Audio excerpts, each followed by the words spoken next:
Oke, sekarang saya akan menjelaskan tentang apa itu desktop environment, window manager, dan juga compositing. Nah, dari sumber yang saya dapatkan, desktop environment adalah suatu set lengkap yang terdiri dari berbagai macam perangkat lunak. Nah, desktop environment ini untuk Linux sendiri juga banyak macamnya, yaitu antara lain KDE, Genome, Cinnamon, Mint, dan lain sebagainya. Di mana tiap desktop environment ini memiliki ciri khasnya masing-masing, seperti performance-nya dan juga tampilannya.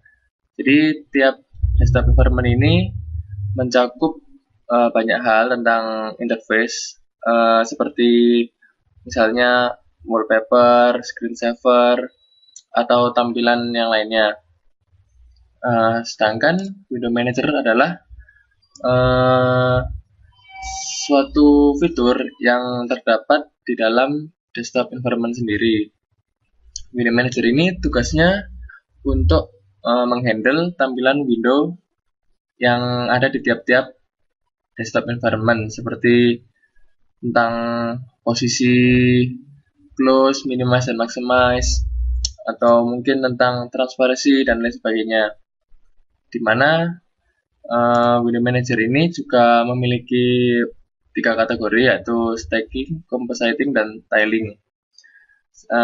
Yang compositing ini dimana window manager itu bisa mengatur saat kita membuka lebih dari satu window, maka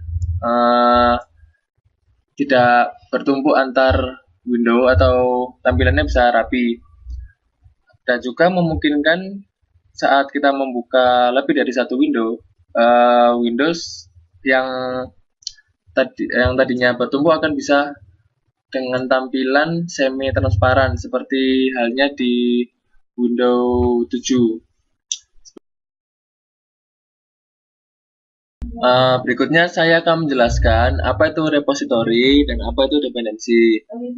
Dari beberapa sumber yang saya dapatkan, repository adalah tempat penyimpanan ratusan aplikasi atau program yang telah diatur sedemikian rupa dan tersedia untuk dapat diakses melalui internet. Jadi repository ini adalah kumpulan aplikasi yang memang disediakan untuk mendukung kinerja sistem operasi kita. Salah satu contohnya itu dari website ini. Nah, di mana di website ini disediakan repository untuk berbagai macam OS seperti Debian, Linux Mint, Ubuntu, dan banyak yang lainnya. Kebanyakan untuk mendownload repository ini memang berbayar, jadi kita harus membeli dulu dari secara online, baru kita mendapatkan repositorinya. Lalu kemudian yang kedua adalah dependensi. Dependensi ini adalah biasanya kita temui saat kita menginstal suatu aplikasi dalam Ubuntu atau Linux.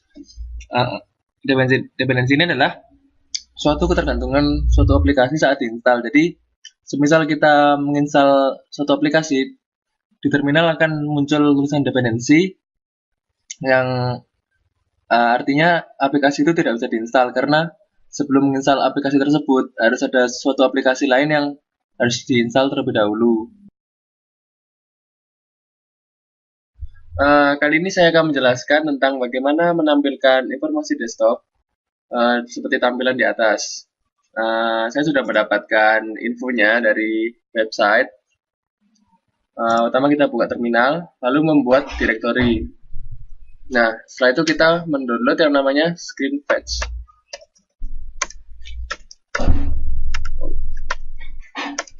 ScreenFetch. Nah, karena ini panjang, maka saya copy paste.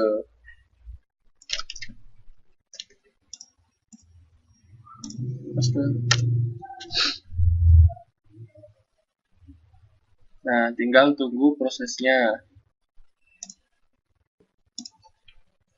Setelah selesai menginstal ScreenFetch, lalu kita membuat executable file dengan cara mengetikkan chmod plus x screen fetch. Nah, setelah itu kita menjalankan filenya dengan cara dot slash screen fetch. Nah, maka akan tampil seperti ini. Kita bisa melihat logo dari OS-nya dan juga desktop environment-nya. Ini Unity 7.2.4.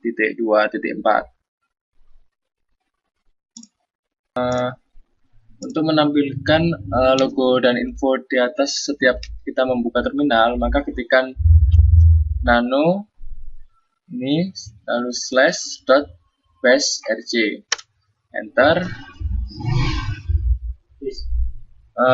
Di bawah sendiri kita ketikkan dot slash screen fetch. Lalu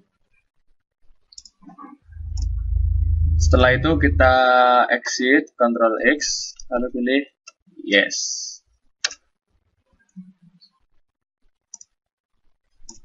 Lalu untuk membuktikannya kita tutup, lalu kita buka terminal yang baru. Nah, ini adalah hasilnya. Jadi setiap kita membuka terminal, maka akan langsung otomatis terbuka logo tersebut. Berikutnya saya akan menjelaskan bagaimana cara membuat mengubah wallpaper, icon, dan tema Ubuntu. Untuk merubah tema, kita gunakan ini.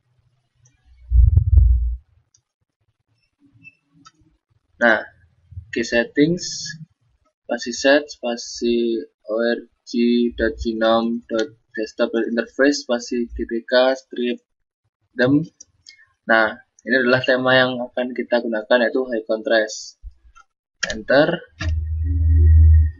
Nah, tema sudah diganti dengan tema high contrast. Lalu untuk icon kita ganti yang tulisan GTK dengan icon.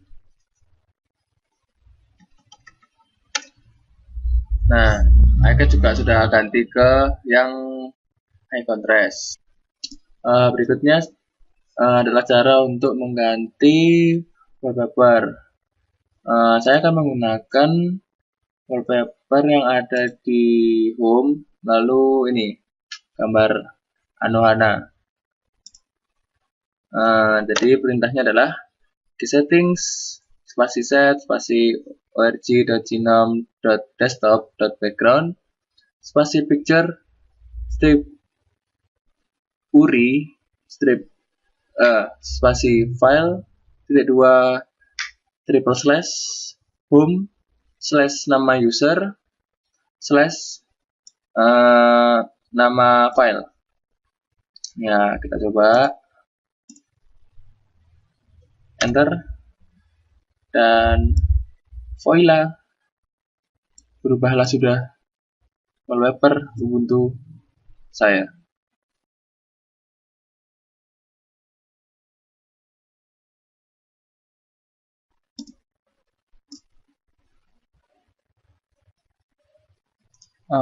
Akan saya jelaskan bagaimana cara membuat user baru. Ketik sudo add user sysop, ketikkan password saya dulu. Sudah ada ternyata. Sudo add user sysop. Nah, masukkan password untuk sysop, retype, misalnya sysop 2015. Tuh. Yes. Nah, sekarang grup sysop user sysop sudah terbentuk. Sekarang kita buat sebuah grup, sudo add group will. Nah, selesai. Berikutnya kita akan memasukkan user si shop tadi ke group wheel. Caranya adalah sudo add user si shop spasi wheel. Nah, sekarang sudah masuk ke group wheel. Berikutnya saya akan membuat sebuah sistem user dengan cara sudo user add spasi min sistem spasi randi. Masukkan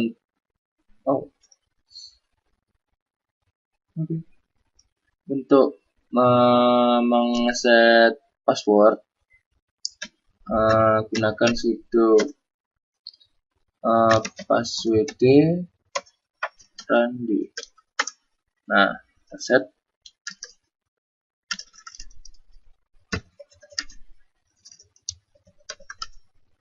Nah, sudah jadi user baru bernama Randi yang sebagai sistem user.